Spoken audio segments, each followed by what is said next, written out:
एक प्रश्न है, आप मेरे से भी कर सकते हो, हम आपसे भी कर सकते हैं। आप अपने लघु भ्राता यशोधर से तो कर ही लेना। प्रश्न ये करो, आप मेरे से कर लीजिए कि स्वामी पंचम काल में मोक्ष होता है क्या?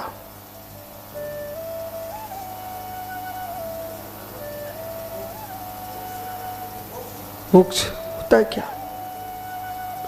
तो फिर आप मेरे से प्रश्न करो ना, आप महाराज क्यों बने जब होता नहीं है तो? पंचम काल में मोक्ष होता है क्या? यदि नहीं होता है ना, इस खोटे काल में मोक्ष जब होता नहीं है, इतनी कठोर साधना के मार्ग पर क्यों चल दिए? ऐसा प्रश्न करिए मित्र।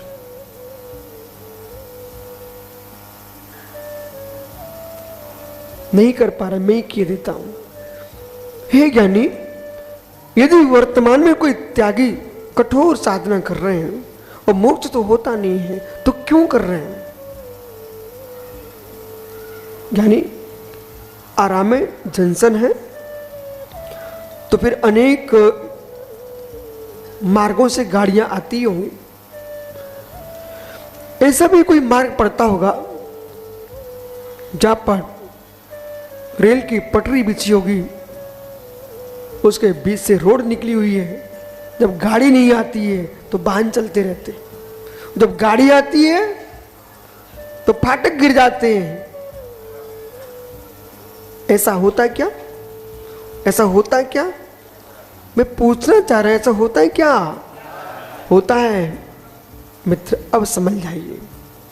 लेकिन मैंने क्या देखा, क्योंकि पैदल विहार करते समय ऐसे कई बार ऐसा अवसर आता ही आता है कि जहां गाड़ियां निकलती हैं और मेरे मित्र फाटक बंद हो जाता है जब, तो वाहनों की दोनों तरफ पंक्ति लग जाती है, कतार की कतार, कतार की लंबे लंबे 1-1, 2-2, 3-3 किलोमीटर की लाइन लगी हुई है। क्या गंगा के पुल पर दिख के नहीं है आप?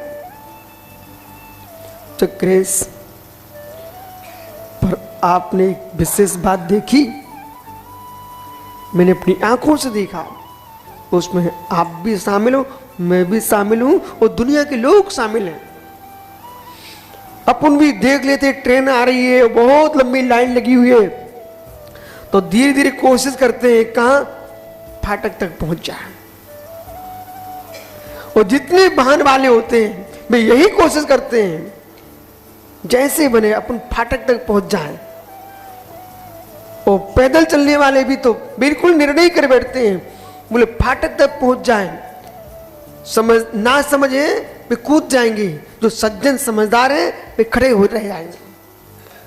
लेकिन फाटक तक पहुंच जाए, बोले ऐसा पुरुषा क्यों चल रहा है? गेट खुलेगा तभी तो जा पाओगे, फाटक तक क्यों जल्दी पहुंचना चाहते? अरे मित्र, तुम समझो, जब फाटक खुलेगा तो जो सबसे पहले खड़ा होगा वही तो निकल जाएगा ना। तो मैं कोशिश में लगा हूं फाटक तक पहुंच जाऊं, जैसे ही गेट खुलेगा अपना नंबर लगेगा। इसलिए पंचम काल में भले गेट बंद हो गया हो, लेकिन अपन फाटक तक पहुंच जाओ। साम्य सागर जी, फाटक तक पहुंच जाओ।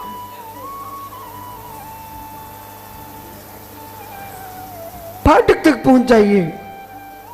और जब तक देखो लक्ष्य तुम्हारा कहीं भी हो, एक व्यवस्था है। और देख चौक जो परिणाम है वे तो अपने समय पर आ रहे जा रहे तो रहेंगे। संसार में तुम रहोगे वह औसम भाव रहेगा ही रहेगा, चौसम भाव रहेगा ही रहेगा मित्र, औदिक भाव रहेगा ही रहेगा। पंचम काल में क्षायिक भाव होता नहीं, पर उपसम भाव भी इतना श्रेष्ठ है, वो भी हो गया ना तो बहुत तुम गेट के पास पहुंच जाओगे। चौसम भाव भी इतना खोटा नहीं है, ये भी यदि पवित्र से पवित्र बना के रख लिया ना तो ये भाव भी तुमको छायक के पास ले जाएगा।